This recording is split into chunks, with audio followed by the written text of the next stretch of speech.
Praise the Lord. Praise the Lord. Can we close eyes? Heavenly Father, we thank you. We praise you for this wonderful day, Lord. Thank you, Jesus. Thank you for your love. Thank you for your sacrifice. Thank you, Lord, for each and every day you are changing us, our mind, our hearts. You are renewing our mind, Lord. We thank you. We thank you for your mercy, for your favor. Thank you, Holy Spirit. It is you who is helping us to understand the word of the Lord. It is you who is a helper, who is a comforter. We thank you, Holy Spirit. As we begin with this teaching, Lord, Holy Spirit, you take complete control. Whatever you want to teach, let it be done according to your will. Thank you, Holy Spirit. Thank you, Jesus. We make this prayer in mighty name of Jesus. Amen. Thank you, Jesus. Praise you, Jesus. Thank you, Lord. Thank you, Holy Spirit. Okay. We learned about forgiveness, no? Is it easy for us to forgive for somebody who has really hurted us so badly? Is that easy? Yes, we need to forgive, correct? Because Jesus is saying that 70 times 7, we have to forgive. Not just 7 times, 70 times 7. It means there is no count. We have to keep on forgiving the way He forgave. Even though when we were sinners, He loved us. That's what we are learning every day. Correct? So we have to forgive. But is it easy? It's just instant. It's just so simple to forgive. For me, I believe in the sense, the fact was, it's not possible. In a natural senses, in a natural mind, natural thinking, it's not possible. When we sit for the retreat and we listen the word, we feel that, okay, we have to forgive. But when that actual time comes, no, it's not possible. We feel like, we get into that, how can I forgive? I'm hurt. That person has really hurted me. Okay, we might forgive if I am the one who had done something wrong for somebody who is very innocent. So, okay, I could take a step. But if somebody had hurted me so badly, even though I have not done anything, I was just innocent, I have not done anything. So how can I forgive? How can I forgive that person who hurted me very badly? It will not happen. Unless and until the repentance is not happening from our side, from our life, it's not easy to forgive. I will agree with that. The repentance should happen, no? The renewal of mind, the changing of mind and thinking should happen, no? According to the word of God. Now, what is repentance?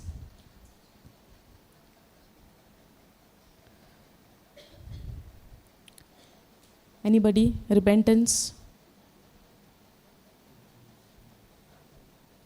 What is repentance?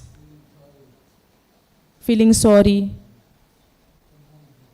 Feeling sorry. You all can write it down. I'll give you a explanation, little 2 lines explanation about repentance, okay? Changing my thinking. Repentance means changing my thinking, my action, and my mind. Okay. Changing my thinking, my action, and my mind towards God. In the bracket you all can write agreeing with and turning to God.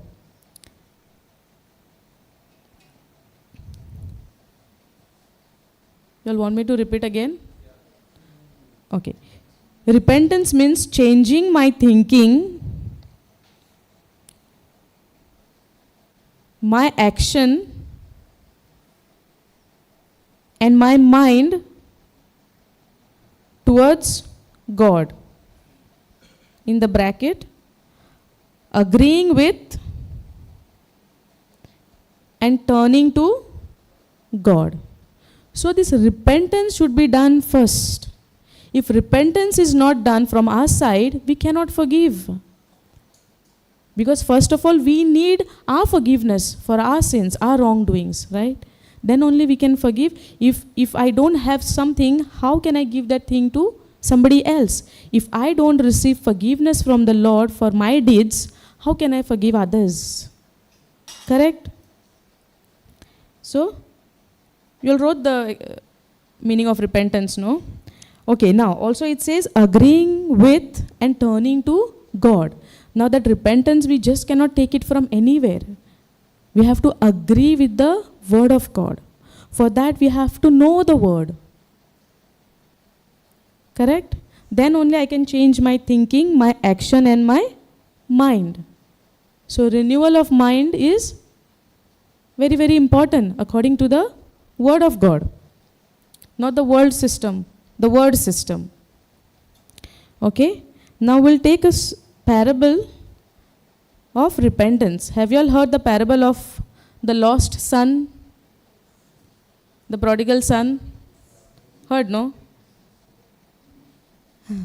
So, we'll just study again on that. One more time. You all heard, no, many a times. So today we'll study again. If we study again and again on the same topic, it's more and more revelations we are getting, no? Okay, brother, can we go? He already... Okay, Luke chapter 15, verse 11. Okay. Can we go to NLT?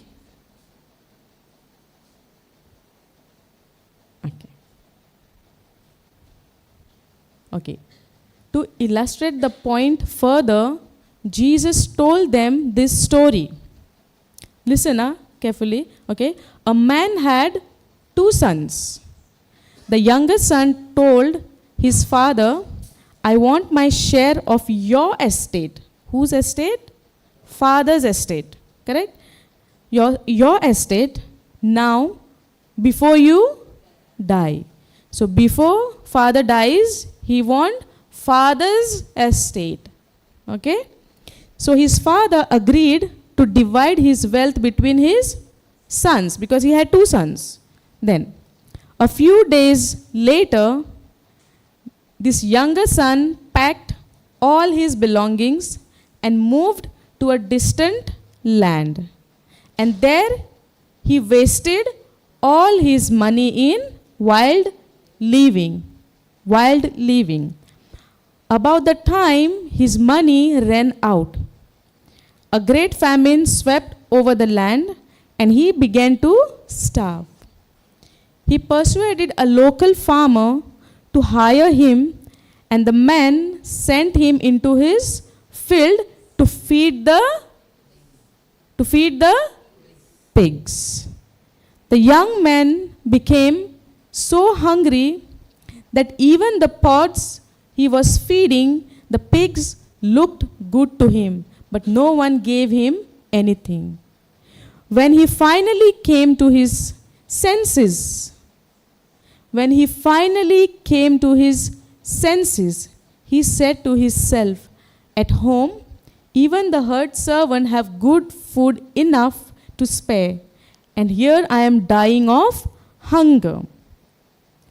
I will go home to my father and say, now he is telling to himself first, I will go home to my father and say, Father, I have sinned against both heaven and you, and I am no longer worthy of being called your son.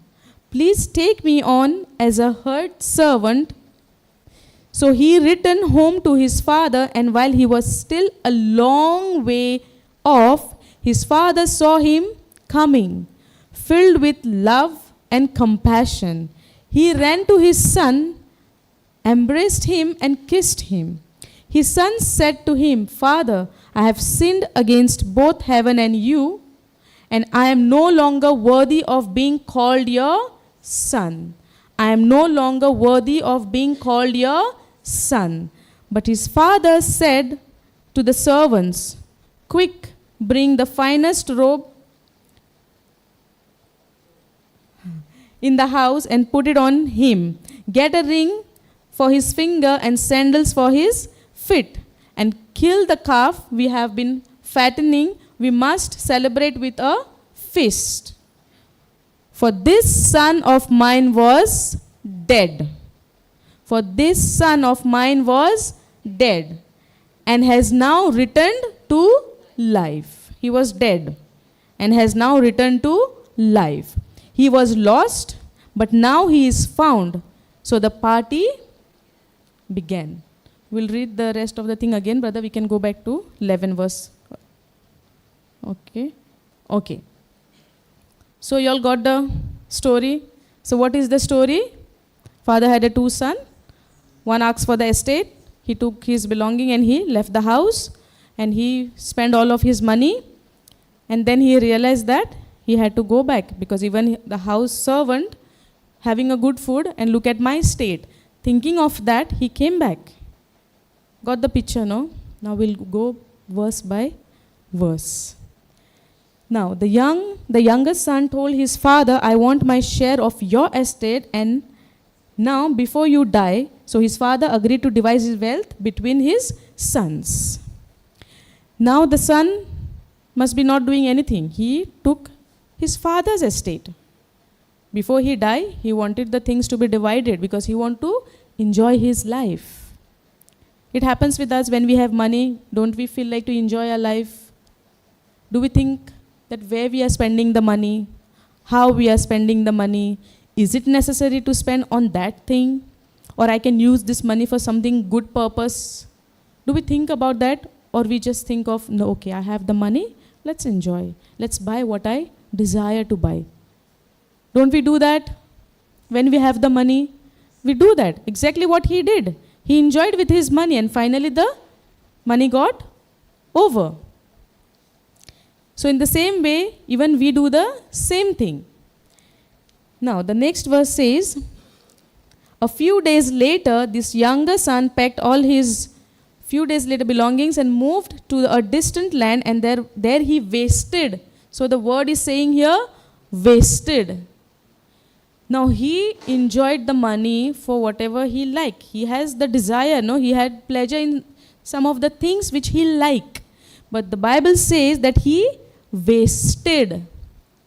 Sometimes when we spend the money on our own self needs, sometimes, see the verse says here that he wasted. So whenever we spend our money, the places where we go, we enjoy, it could be also that we are also wasting our money and not wisely. With the wisdom of God, we are not using the money.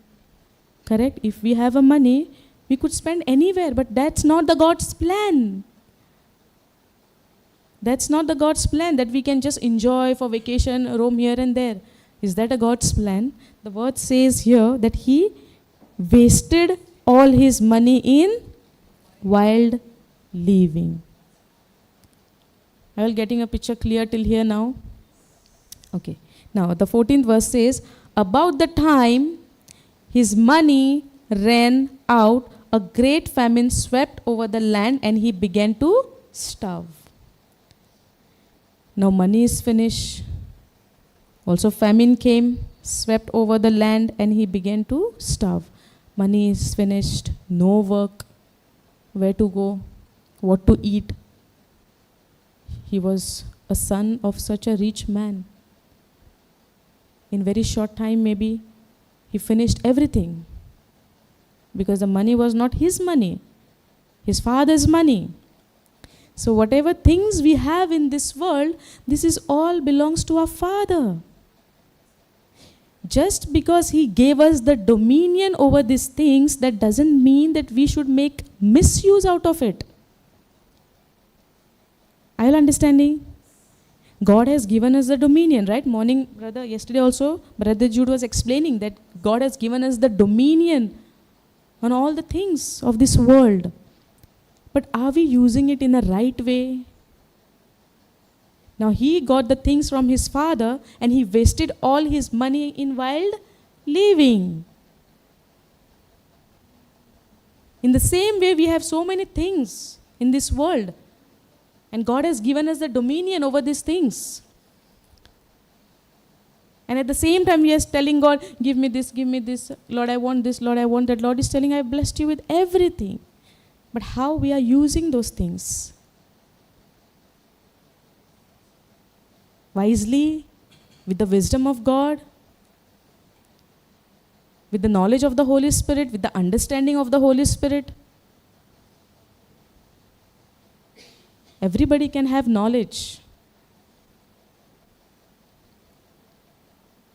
But we need wisdom. How to use that thing. When to use that thing.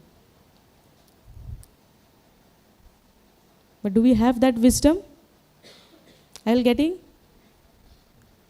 That wisdom we required. We learned yesterday. God has blessed us with everything in our spirit. Just we have to open the tap. Renew our mind. Open the tap. Everything is inside of us, in our spirit. We have to open the tap and let the flow to come out and enjoy whatever God has given us. But for us, we live by sight. Morning what we heard, we are supposed to live by faith and not by sight. But practically what we do in this world, we want to live by sight. If I see that I have a money, then I can decide something for myself. If I have a money, when he has a money, he spend it. When he don't have the money, he want to come back now. Getting it? Okay, so let's go for the next verse. About the time his money ran out, of a great famine swept over the land, and he began to starve. Brother, can we go 15th verse, please? Okay. He persuaded a local farmer to hire him, and the man sent him into his field to feed the pigs. Now he is hungry. He need to find something, some job he need to take, right? So he persuaded, he asked for a local farmer. Imagine his father, and now he is going to a farmer. He was a rich and wealthy man. His father was a rich man. They had everything. But because of his selfish desire, he wanted to live a wild life. He took his belonging. Many children, many people, we are doing that, no? If our family is not understanding us, we decide to leave the house, whatever is there, we'll take and we'll go. Then what we do? No knowledge. Next, what will happen? But see, Jesus has given us so many beautiful, beautiful parable stories for us to understand and to renew our mind. He wanted to live his life the way he wanted. But was he in lack in his father's house? He was in lack. He had everything, right? He could just enjoy everything. They even had servants. So many servants. And now, in spite of having servant in his house, he had to go to a local farmer to hire him. And the man sent him into his, in a nice office, no? Nice factory, nice industry or nice place to work. Where he sent him? To feed the pigs. From where he came and where he landed. How he came and how he become. Now the situation was so worse. He must have come very healthy, very handsome, very nice boy. Now imagine, make an imagination that he is in such a way, in such a state that he had to take this job. He has a servants in his house working for them. They were rich.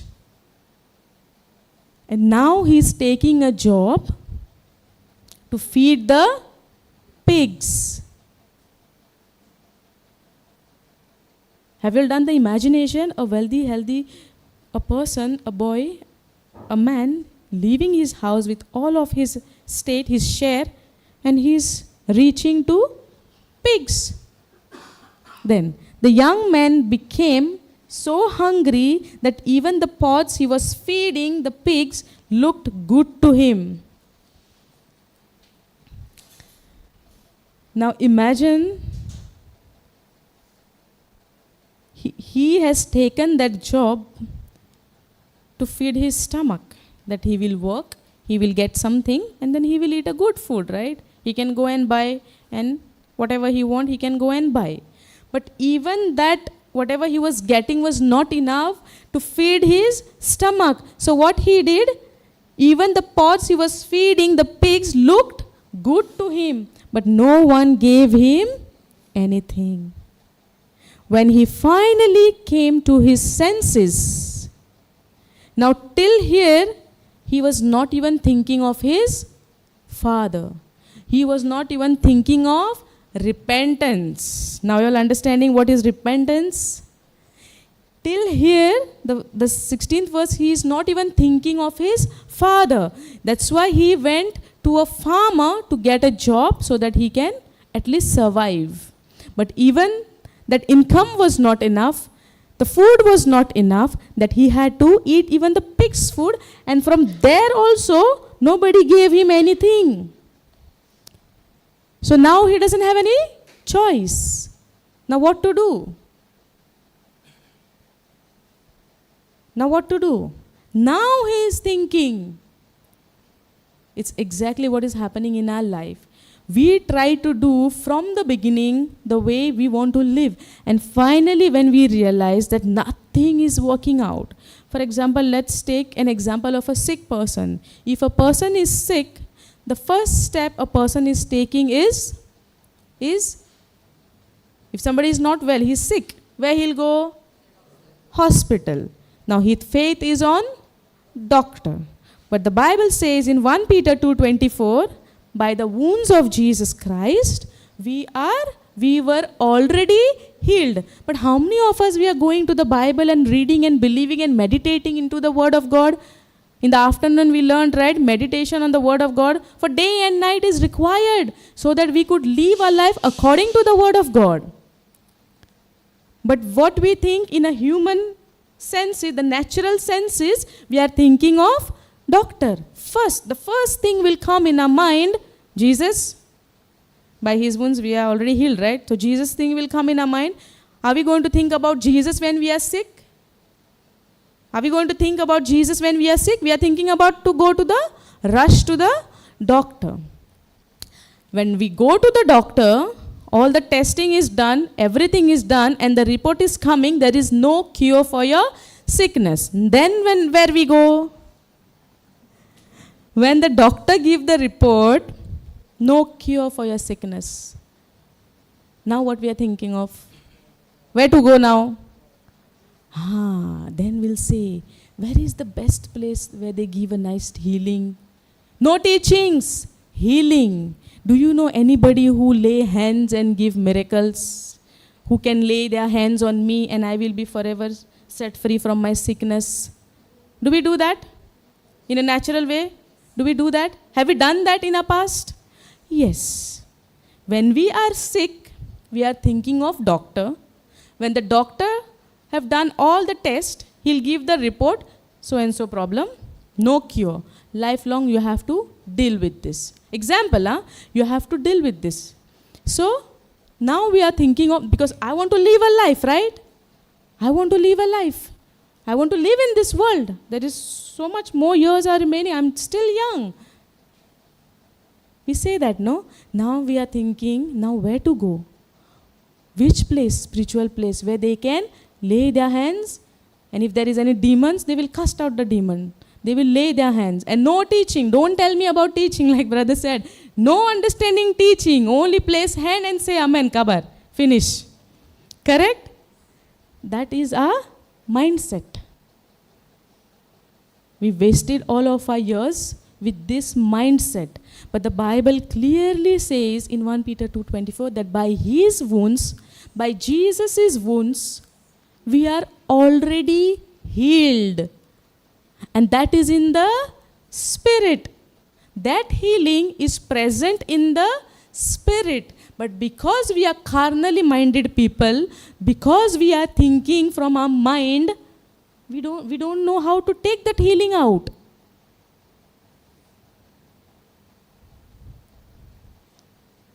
So now, until he have that job, even to feed the pig, he is not thinking of his father. Until somebody came and tell him that nobody gave him anything, till then he was not thinking of his father. Until somebody comes and tell us no cure for your medicine, no solution for your problem, we are not thinking of our Father, our Jesus. If nobody is coming and telling us now this is the deadline, no more solution for your thing, we are not thinking of our Father. So even he did the same thing. If he wanted, he could have gone for the first, right? When the famine came in that land and there was nothing, everything swept away. That time also he could have gone, no? But he's still trying. He's still trying the worldly ways. He's still not deciding to go his father. And now also when he's deciding, and finally he came to his senses. When he came in his senses, then he said to himself, at home, even the herd servants have food enough to spare. And here I am dying of hunger. Now see, is he repented till here? That he's thinking, no? Now he's thinking, no? Finally he came to his senses. He said to himself, at home even the herd servants have good food enough spare, and here I am dying of hunger. Now he's coming into his senses. Is he repenting here now? Still no. When he repent, okay, I will go home to my father and say, Father, I have sinned against both heaven and you. Now he's repented in his mind.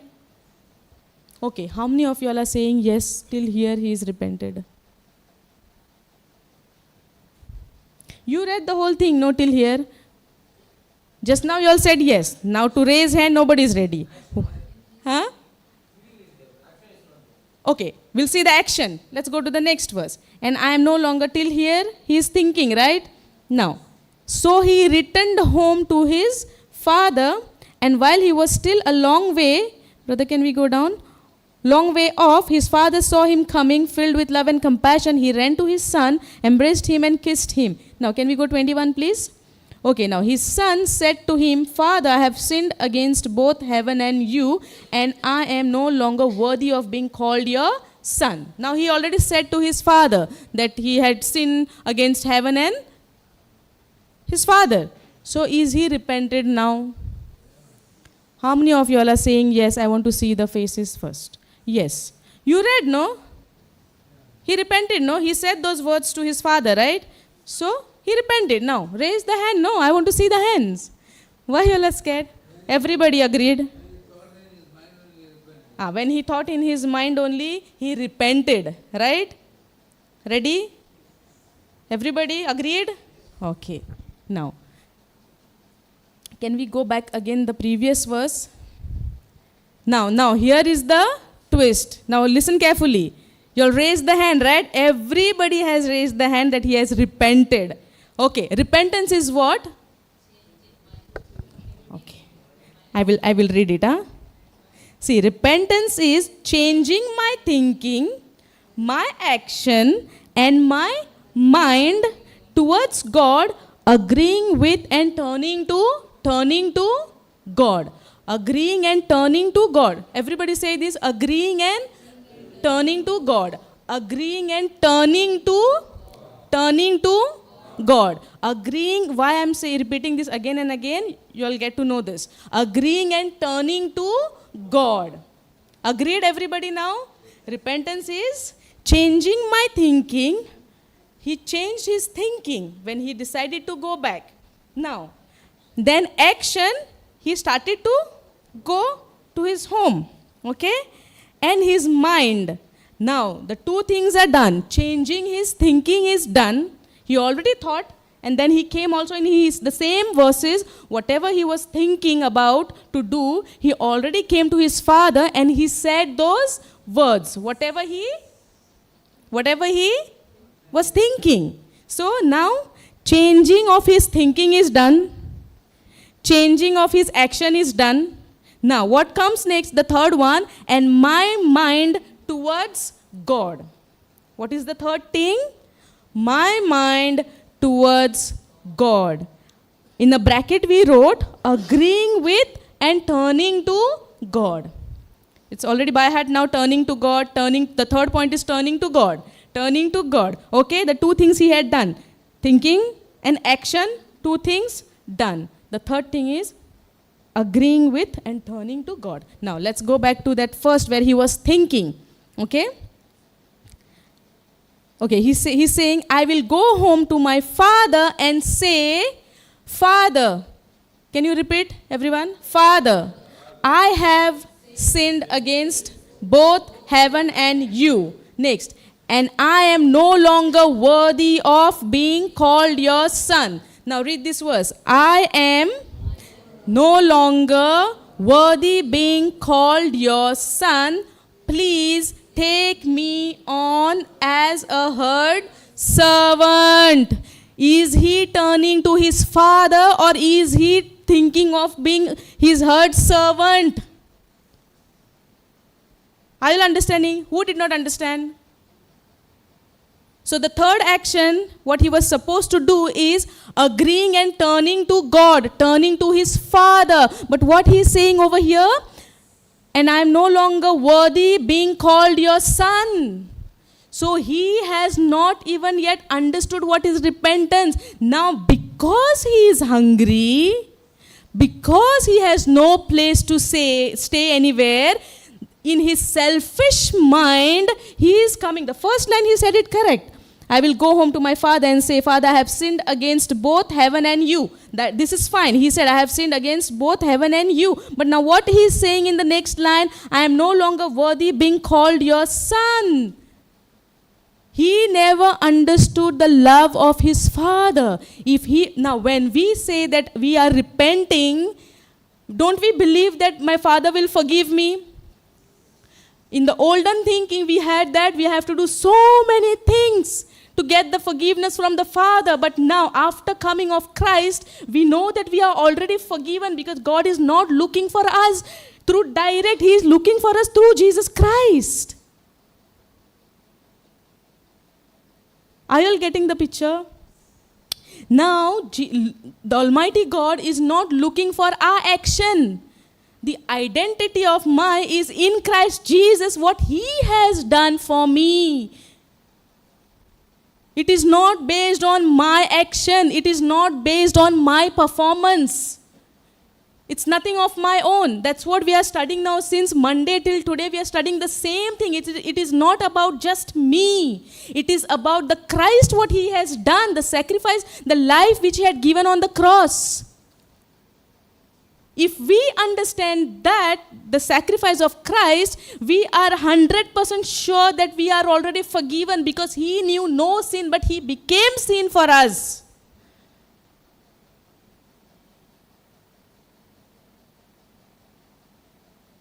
So now over here, he is thinking that I am no longer worthy because he never knew his father's love for him. He said one word that he want his share, and Father just gave to him out of love. In the same way, God gave dominion for us over this planet Earth because his love for us. He loved us. Out of love he gave. In the same way, even this Father, he gave the share of his Son out of love. He is asking, he gave. No argument because Father loved his Son. But the Son, we never understood the love of Son. That's why we have we have that limited thinking. We have that limited, okay, this much, I want this, no, this much is enough. But it has been given in abundance. Through Christ Jesus, we are already blessed in Christ Jesus. So here this Son has never understood the Father's love. That's why he is expecting and thinking that, okay, give me, I am no longer worthy of being called your son. Please take me on as a herd servant. His thinking level is still the servant, but he is a son of God. Now let's see the love of God in the next verse. Can we go with 19, please, brother? Or 20, okay, 20. Okay, so he returned home to his father. So he returned home to his father, to the Lord. And while he was still a long way, he has not even... Now why father would be standing and looking the way? And he is very far. And he had left the house long back. Why he waited? How the verse is telling us that, so he returned home to his father, and while he was still a long way off, he was very far. The son is coming, walking very far. Now imagine, when he had left the house, he would be very healthy, very clean, very handsome, good clothes, everything nice, good sandals, and everything good. Now imagine, he lived his life, a wild life, a very bad life, spent everything. Because he was hungry, he took a job of feeding a pig. And that was not enough for him. Food was not enough for him, that even he ate from the pig's food. And now, nobody gave him anything. Did you remember the verse saying, nobody gave him anything? Now imagine his condition. He would be still the healthy, so that father could, when he's coming, only the father could recognize him. If we see a person in our life, very nice, healthy, and suddenly if we see that person very skinny after 2-3 years, is it possible for us to from far, not from near, from far to recognize that person? Now see the father's love. And while he was still a long way off, his father saw his...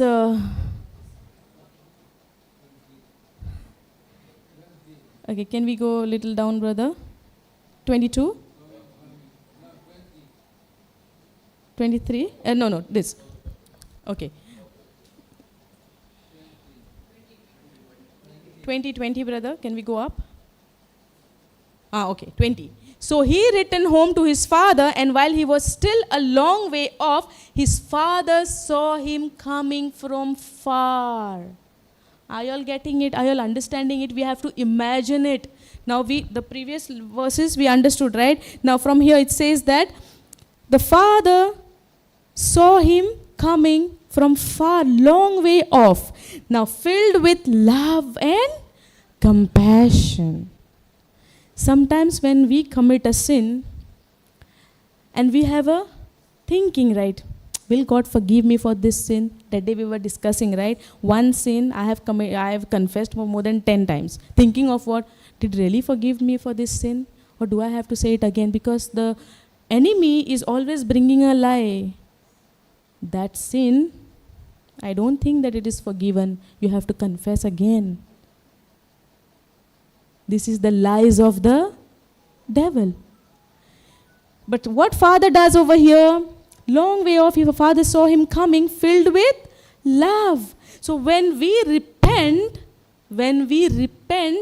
Father, love, he filled with love and compassion. He ran to his son, embraced him and kissed him. So now he even not waited till the son come to him. He ran. What says there? He ran. He ran far off to his son. It means the Father is waiting for us to be repent. Not in our own time. He is always ready to forgive us, to love us, and he is always filled with love and compassion when we come to him. But we had a mindset, God will punish me. God never punish. God is love. That's why the scripture says, God, the Father filled with love and compassion, he ran to his son, embraced him and even kissed him. Now that son had purchased a very good perfume. And he came there with nice smell, nice fragrance. That father ran and hugged him and kissed him. He was very clean, no? The son was shining from far off. That's why the father could see him, because he was shining with the glory, because he repented and he is coming. Correct? Correct? See? Praise God. Hallelujah. Thank you, Jesus, for this. Okay. The father, filled with love and compassion, he ran to his son, embraced him and kissed him. He never thought of punishing him. And we had a mindset that God will punish. This story is telling us that God is loving. full of compassion.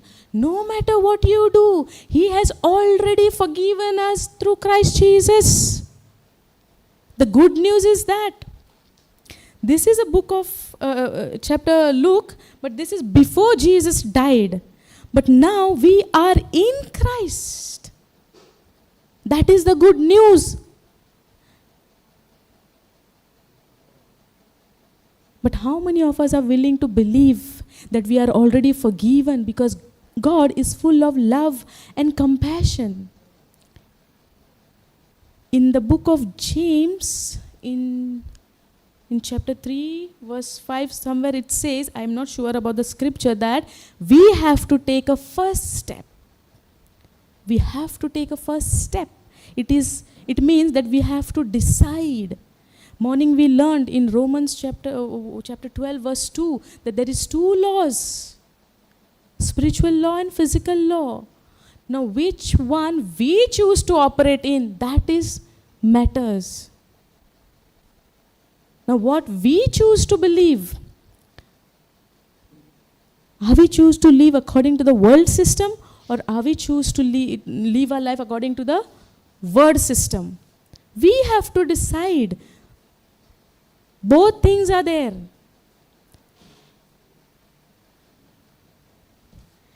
Then his son said to him, now he's saying what he was thinking, right? Before he come to his father, now he's saying those words. In physically, now he's saying, his son said to him, Father, I have sinned against both heaven and you, and I am no longer worthy of being called your son.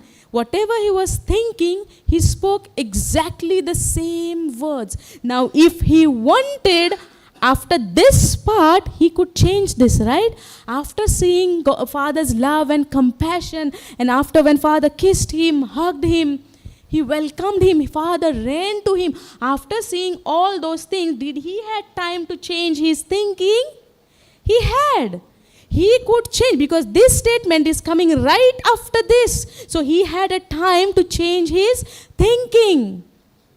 But he did not change. He's still saying the same thing. So what we need to learn, we have to change our mindset after knowing that how much God loves us.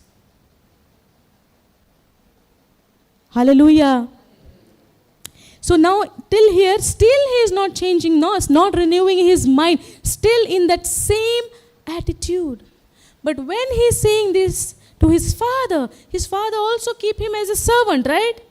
Because he's asking for that.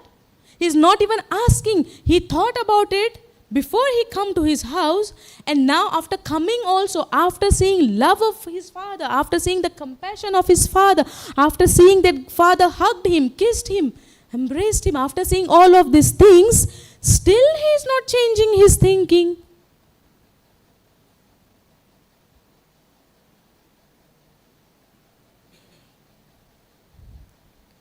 How many times we read this parable, this story, right? But this is the way we studied it ever?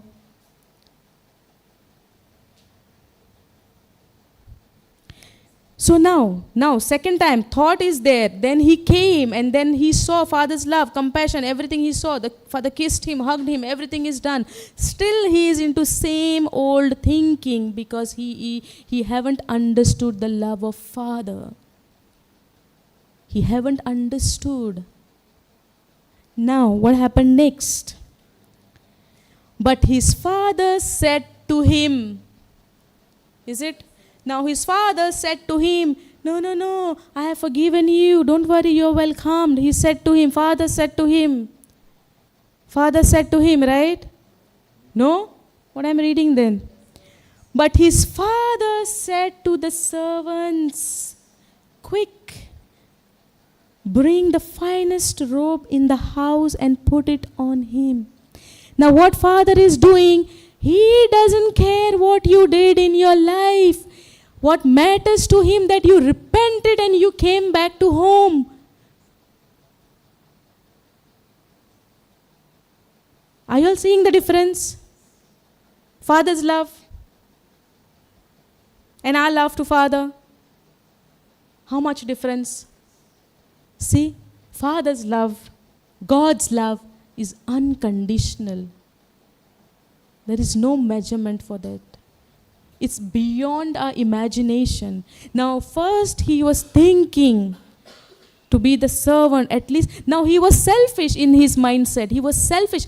Because he is hungry, he couldn't survive outside his house in this world. In a selfish thinking, he came back to his house thinking, at least if I will be the servant, if my father accept me as his servant, I could eat, because servant in my house is eating a good food, not from the pigs.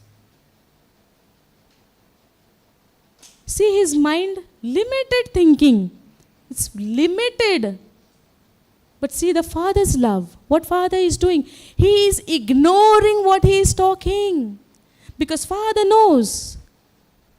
Father knows that how much love he have. When somebody is repenting, no, Father is, we should learn from this. It's unconditional love. The acceptance. He doesn't care what you have done in your life. Immediately he said, but means what? Canceling the previous thing. He doesn't even want to hear what he is saying, because he is seeing beyond his thinking. It is way beyond his thinking. Our thinking as a human is limited. If we have a small house, maybe one room, we will think of having at least 2 bedroom. But God wants to give you more than that. But we are putting a limit, at least 2. At least. Words have power. When we say at least, we get only limited.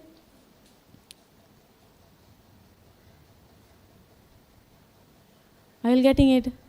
Okay. Now, but his father said, but means his father doesn't even care what he's saying. But his father said to the servant, because Father filled with love. Father is happy. He is in compassion. Father is loving, compassion, full of compassion. So he said, quick, no wasting time. No wasting time, quick. He is giving instruction to his servants. And this son wants to become a servant of that house. But see Father's heart, Father's plan. Be quick. He is giving instruction to his servant. Be quick. Bring the finest robe in the house and put it on him. Get a ring for his finger. So much honor. The way Father welcomes when a person is repenting and coming back. And sandals for his feet. So he even came without sandals. Barefoot he came. In a very bad state. Now, what does the next verse says? And kill the calf we have been fattening. We must celebrate with a feast. Now, it is not finished with the robe, sandals, and a ring. Still there is more. See how much our Father, Heavenly Father, is with full of joy, with full of compassion when we repent. But our mind, our limited mind is telling, your sin is so bad that there is no repentance. This is the lie of the devil. And we accept it. We should always remember, when we do something wrong or when we commit a sin, we have to be always in a state of thinking that Father is forgiving. Father, I have a chance to repent. And when I take a decision of repentance, Father doesn't even care what I'm saying. He just welcomes me with love and compassion. So we have to change our thinking that Heavenly Father is angry, He will punish me, this sin is not to be forgiven, I am the worst sinner, I am a this sinner, I am a that sinner, no forgiveness for my sin. What is this then? What Christ has done? Why He had to come to this world? We are forgiven. My identity is that I am accepted by the Lord Jesus Christ. I am forgiven by the Lord Jesus Christ. Through Christ, I am forgiven. This is my identity. And when devil is coming, are you really healed? Is it really true? Symptoms is telling. Now what to believe? The symptoms or the word? The word is telling you are completely healed by his wounds. So what am I going to believe? No, slight pain is there. No, when I move my head, my hand, no, the slight pain is there. That is the lie of the devil. And this is the truth we need to know. He comes with a lie. When somebody is telling, when the thought is telling you that, are you a son of God? If you are a son of God. We learned, no, in the morning time we studied, no? If he come with a question, are you really healed?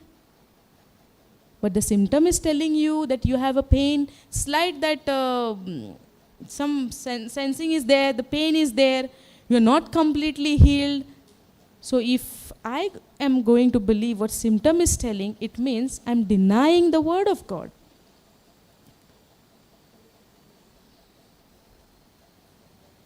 Our Father is loving Father. Now, and kill the calf and fatten. We must celebrate with a feast. For this son of mine was dead and has now returned to life. Now what is death?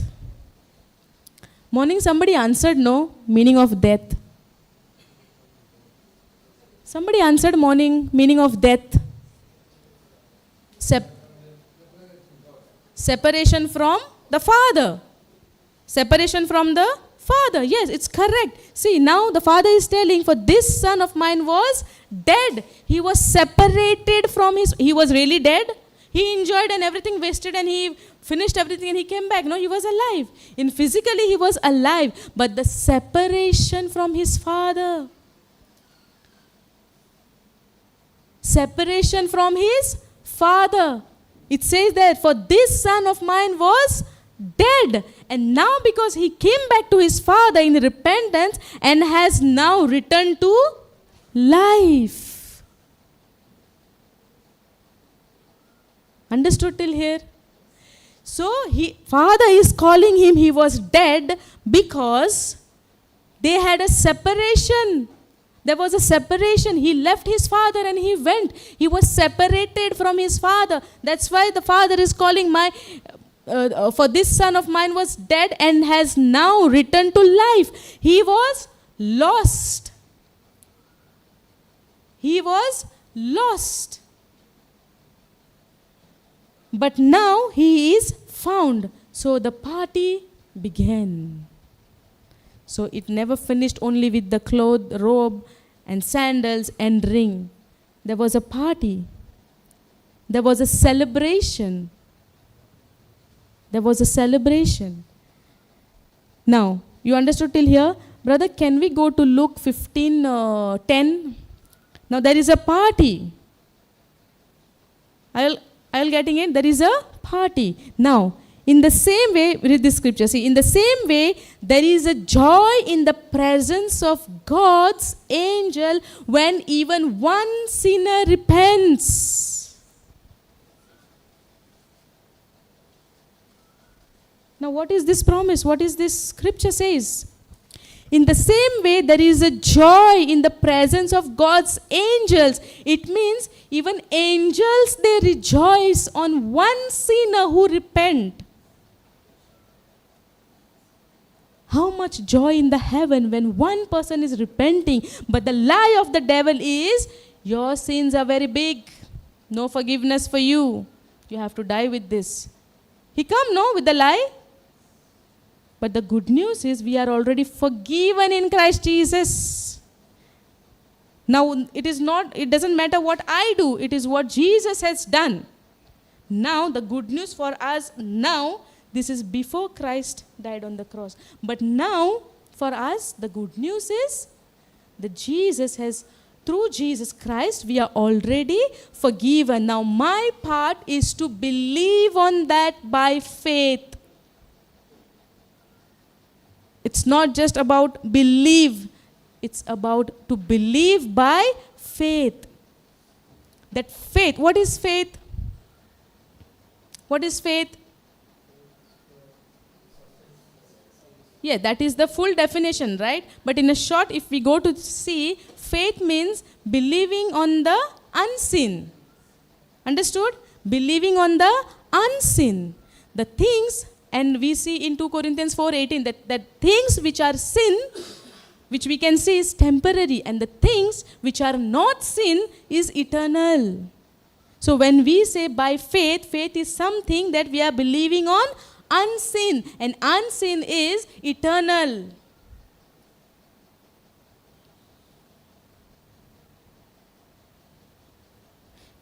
So now in the same way, there is a joy in the presence of God's angels when even one sinner. So imagine how joy in the heaven when we decide to repent and go back to the Father.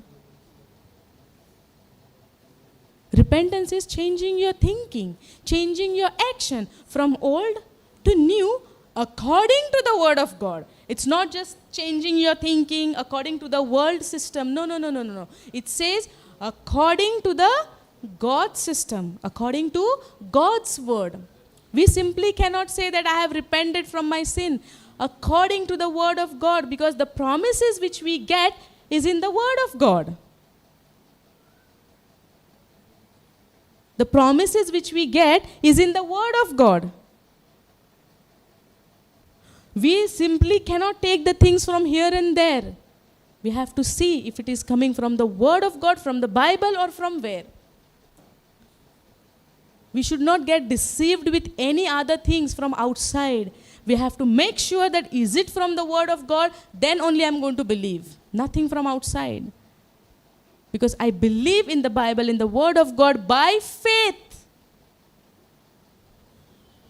Have you all seen Christ in front of you?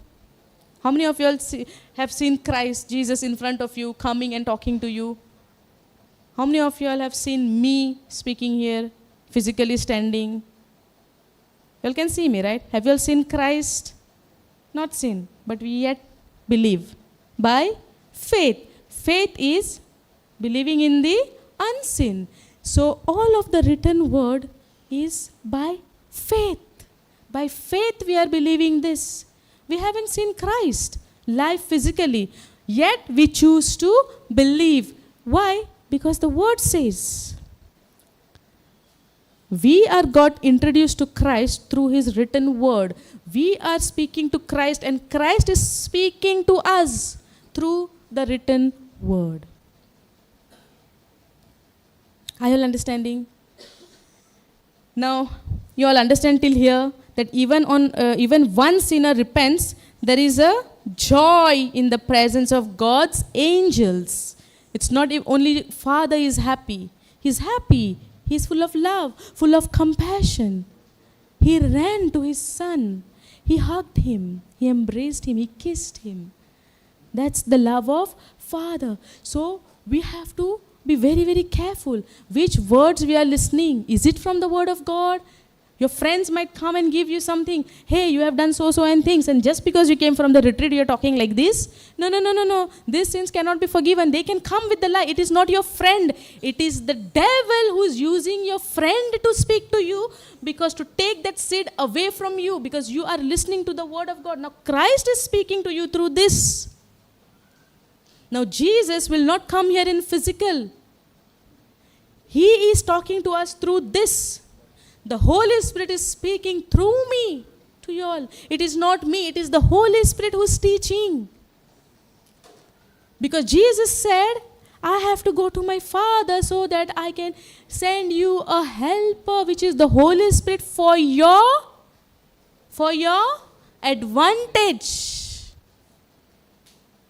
It is for our advantage that the Holy Spirit came. Because without Him, we cannot understand this. This is a story book. Now, how many of you all said you all know this story already from before, but did you all understood the way you all are understanding it now? Yes or no? Yes or no? No, right? First time, no? The understanding, it is the work of the Holy Spirit.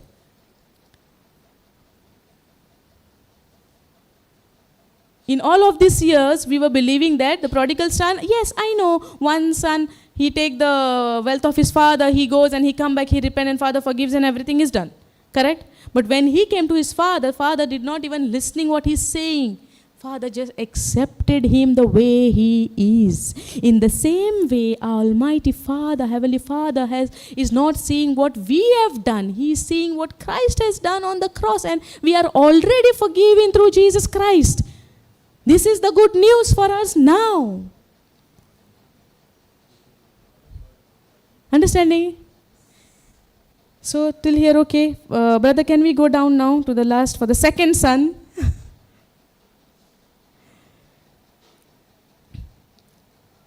Now the the older brother. Okay. See, now he has one more brother, right? He is very good. He is with his father. He never left his father. So he is good, right? How many of you all say that he is good son? You say he is good son because he stayed with his father, no? He never left him. Sorry? Externally good. Extra good? Externally good. But he was angry. Angry with whom? Okay, angry with whom? Father. And why he is angry with his father?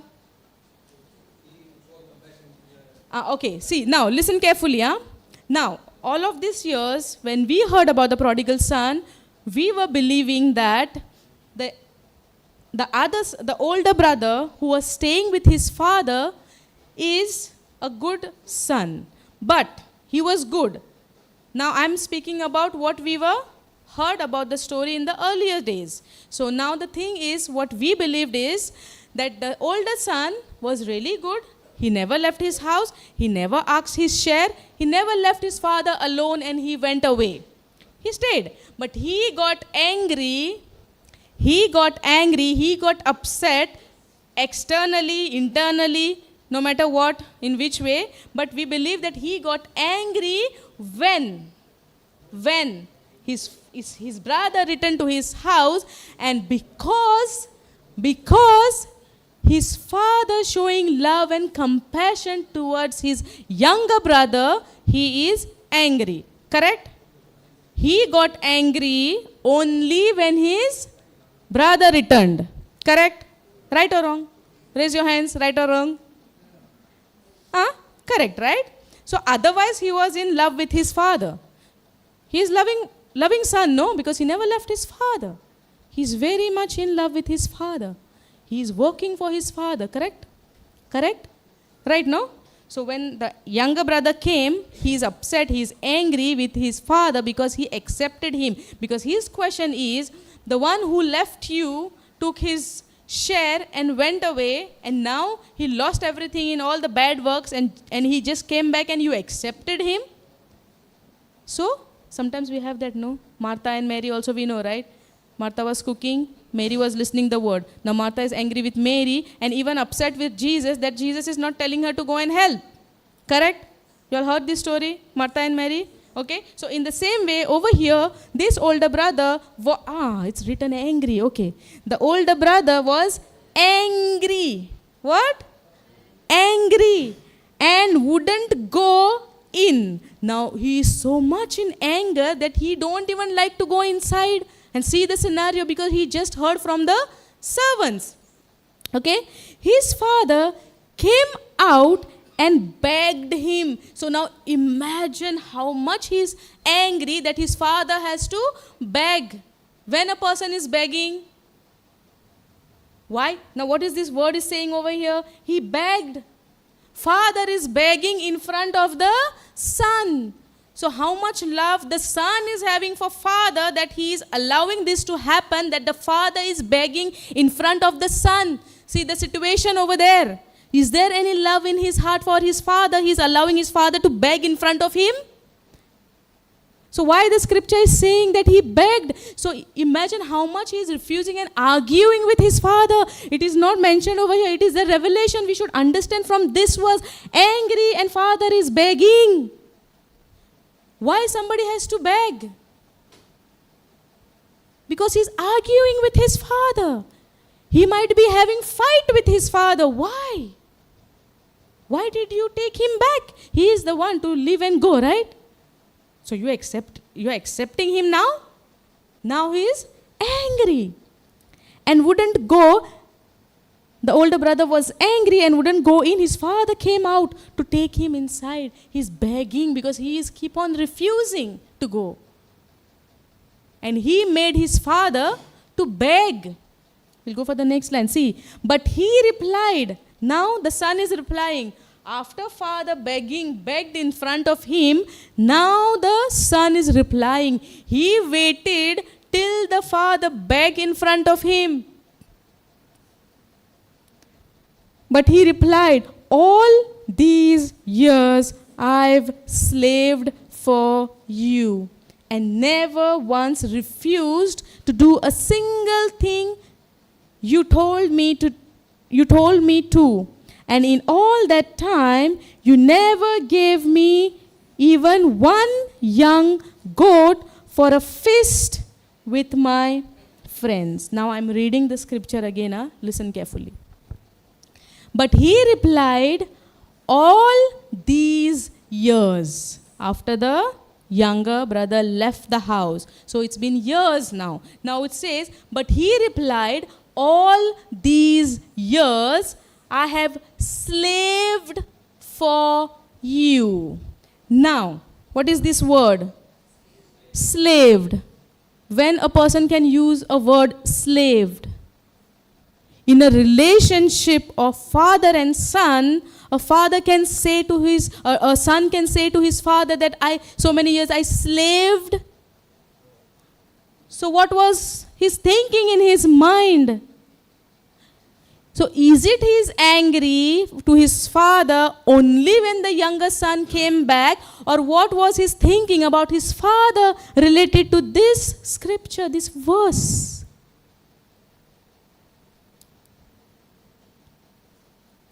Are you all getting it? Is it confusing now? No, it's getting clear, right? See, a father and son relation. You are a son. When you are working for your father in his company, in his work, in his business, will you say that you slaved for him? I have slaved for you for all these years, the slave. Will you use that? If you use that, you never considered him as your father. You are always bitter from inside towards him. You never understood his love. See that word slave. Now, still not finished there. Still more. If he was a loving son and he only got angry because the father is accepting the younger son when he come back, if he was angry only till then, otherwise he was in very loving state with his father. He was enjoying the company of his father. If he is really loving his father from his heart, then what does the other verse says? See, I have slaved for you and never once refused to do a single thing. Now, whatever he was doing for his father is not out of love. Because he's counting. When we do something for our loved ones, are we counting it? If we are counting, then it is not out of love. If somebody is giving us something, a loving, very close person, and when we say thank you, that person will say, no, don't say thank you. This is out of love. So, refuse to do a single thing you told me to do, and in all that time, which time? All these years. And in all that time, you never gave me even young goat for a feast with my friends. Now, where is his attention? Where is his love? He's thinking about his friends. So what is the love about father? Where is the love of father? If he was really a loving son and he got angry when the younger brother came, now all of these years he has this in his mind that his father never gave him even one young goat for a feast with his friends. Now he is thinking feasting with his friend, and in other hand father is feasting because his son came back home. Now see the feasting, father's heart and the elder brother's heart. Now elder brother is thinking of feasting with his friends, and father is feasting because his son came back home. Are you all seeing the difference? That's how we are. But now we have to repent. Now the repentance is required for both the sons, not the one who left the house. It shows us that sometimes when there is a two people, okay, one person. Now let's say from the Bible, if we take Zacchaeus, the one who was sitting on the tree, what is his name? Zacchaeus, right? He was a tax collector. So everybody was looking at him as a sinner. It was in public that he is a sinner. When Jesus went to his house, even they start gossiping. He is going to the house of a sinner. Right? So it means what? It is in public. I'll getting a picture. The younger son is a sinner in public. Now, there is a woman who was living in adultery, and then she was got caught. Have you know this story? She was got caught. And the elders all, they brought him to Jesus. Because in those days, there was a law. If they find anybody committing adultery, that person should be stoned to death. Correct? So, the elders, the one who follow the laws, who is righteous, self-righteous in their way, they brought her to Jesus. And they are asking to Jesus, we caught her in so-and-so state. Now the law says, praise God, thank you, Jesus. Thank you, Jesus. Thank you, Jesus. Thank you, Jesus. Okay? Thank you, Jesus. Now the law says that they caught her in the adultery, right? Now they caught her in the adultery. They brought her to Jesus.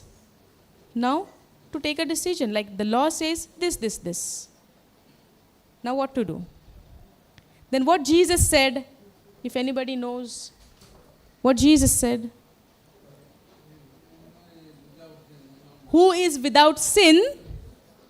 Who is without sin? He is the first person to throw the stone. Now who had come? Who brought that lady in front of Jesus? Who brought that woman in front of Jesus?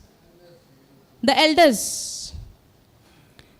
The elders, the Pharisees, the teachers of the law, we can say, because they brought her to take a decision to Jesus, right? So when Jesus was looking down, when he saw up, nobody is there. So why they are not there?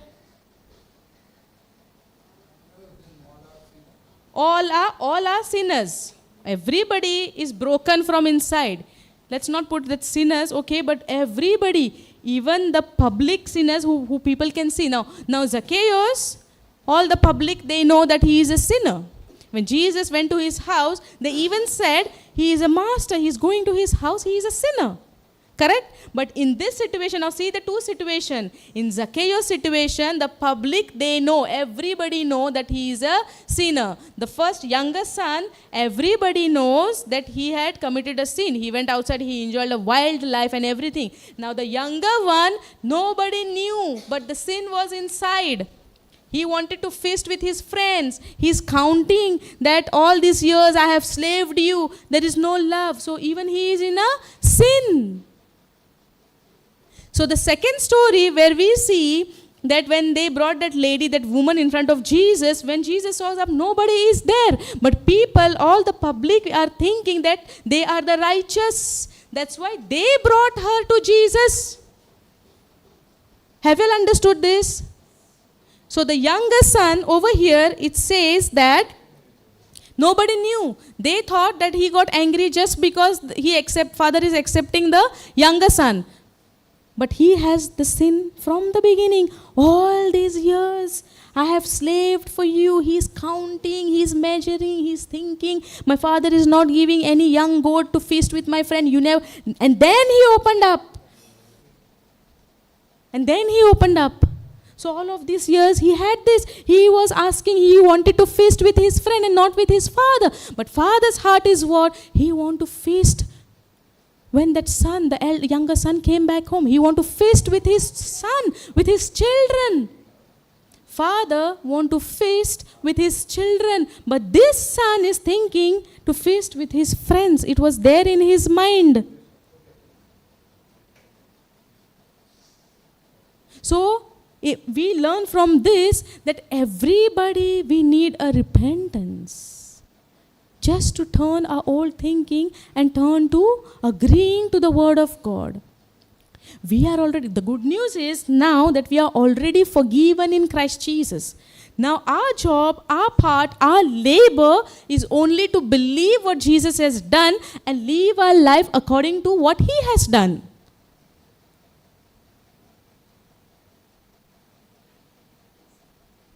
It's about him, nothing about us anymore.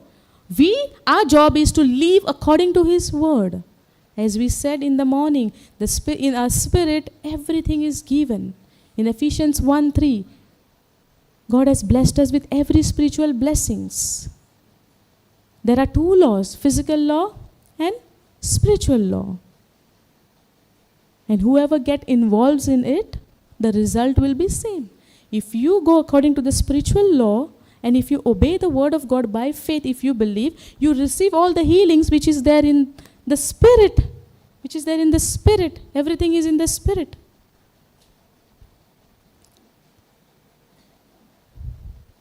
Any confusion?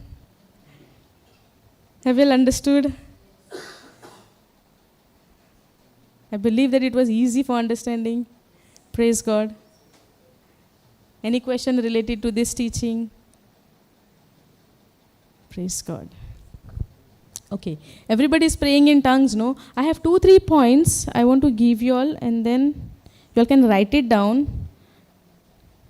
Because as we are a spirit being, we have to live in a spirit. So to live in a spirit, the praying in tongues, morning, you came today, right? You know the praying in tongues? Or first time you are attending?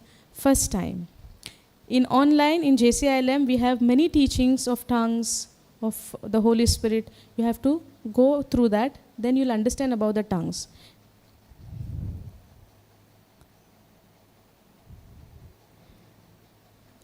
So, we are a spirit.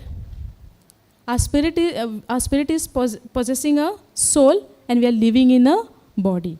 So, I'm not explaining all of this, just slide, because before I start giving you the points, just revision. So we are a spirit. Spirit is possessing a soul, and spirit soul is living in a body. But we are, most of the time we are here. In the soul, we are thinking with our mind, right? We are taking decision based on our mind, what our senses are telling. But we are supposed to live in a spirit. When we accept Jesus, our Lord, God and Savior, God's Spirit and my spirit is becoming one. This is very simple, very clear. When I accept Jesus as my Lord, God and Savior, my spirit, God's Spirit is becoming one. Now, to remain continuously in that, speaking in tongues is very, very important. Throughout the day, throughout the life, all of our life, the speaking in tongues is a key. It is a key. And it is very simple. You just have to open your mouth. The Holy Spirit comes and takes over. We don't have to put any effort. Yesterday I gave that example of a dentist. Many few were there. When we go to the dentist, we just have to open our mouth. He is doing the job. The dentist will do the job. In the same way, the example is, in the same way, we just have to open our mouth and start. The Spirit will take over. The Holy Spirit will take over. He will guide you. And morning, you heard the words, right? Shisha, la, la, baba. It makes sense for the natural ears, natural sense. It makes sense for us. Shisha, la, la, what? But this is a language which God understands. My spirit and God's Spirit, that is a communication of my spirit and God. So my mind it is not necessary for my mind to understand it. Mind is not doing anything. So when we pray in tongues all the time, we are more, how to say, see, the point says, this one you understood, no? We are a spirit being, so we are a spirit being living in a body. So we have to make our spirit strong. To make this spirit strong, the spirit has to overtake this soul. Otherwise, the soul always reminds us with the natural things. It will help to move us from soulish life to spiritual life. If we pray in tongues, it is effortless. You just have to go on, like how you know, sister. You just have to open your mouth and start. The Holy Spirit will take over. So when we pray in tongues, it will help us to move from soul life to soulish life to spiritual life. You can write it down. You might even you want me to repeat it? It will help me to move from soulish life to. It will help to move from soulish life to spiritual life.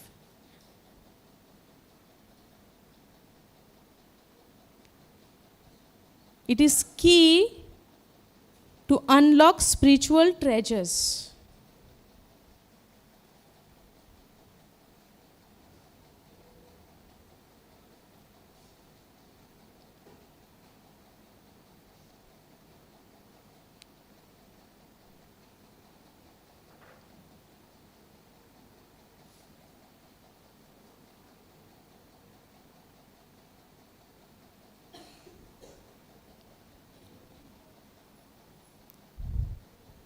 You wrote the second point. It is a key to unlock the spiritual treasures.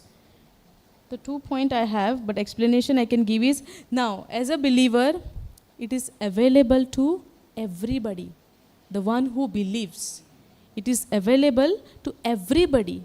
But the access to that person does not have, because the person is not speaking in tongues. Now it is given to everybody. It is a gift of the Holy Spirit. So once we are believer, my spirit and God's spirit is becoming one. So we have the key.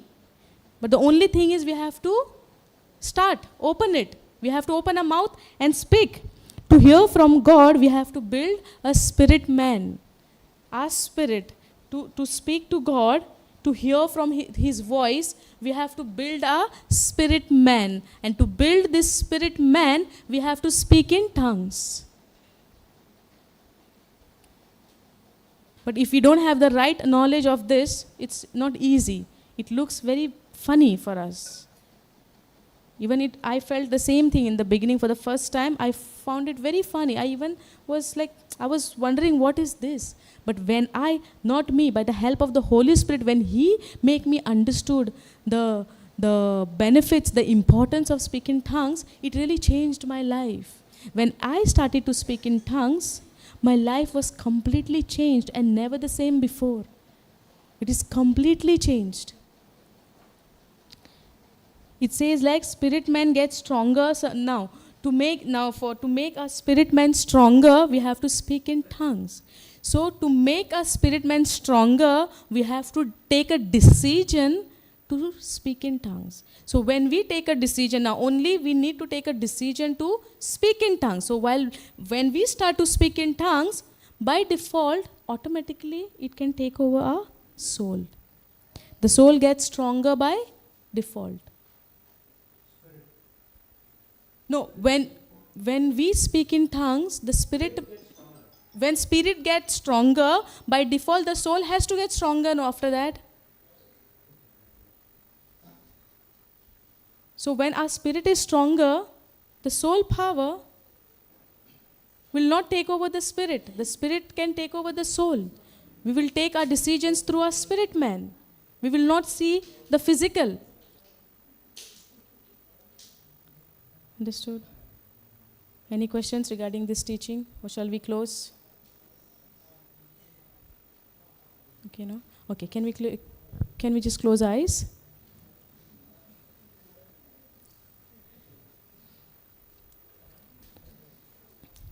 Heavenly Father, we thank you, we praise you for this wonderful teaching. Holy Spirit, we thank you, Holy Spirit, for giving us such a depth of understanding of this parable, of this story, Lord, that we did not know it before. Thank you for making us, giving us the understanding more and more deeper of your word. Thank you, Lord, for your love, for your compassion. Thank you, Jesus. Thank you, Abba Father, for accepting us through Christ Jesus, for teaching us so many things, for taking over everything, Lord, and taking this journey in the way you want it. We take a decision, O Lord, to live our life according to your word. Thank you, Holy Spirit. Thank you, Jesus. We make this prayer in mighty name of Jesus. Amen.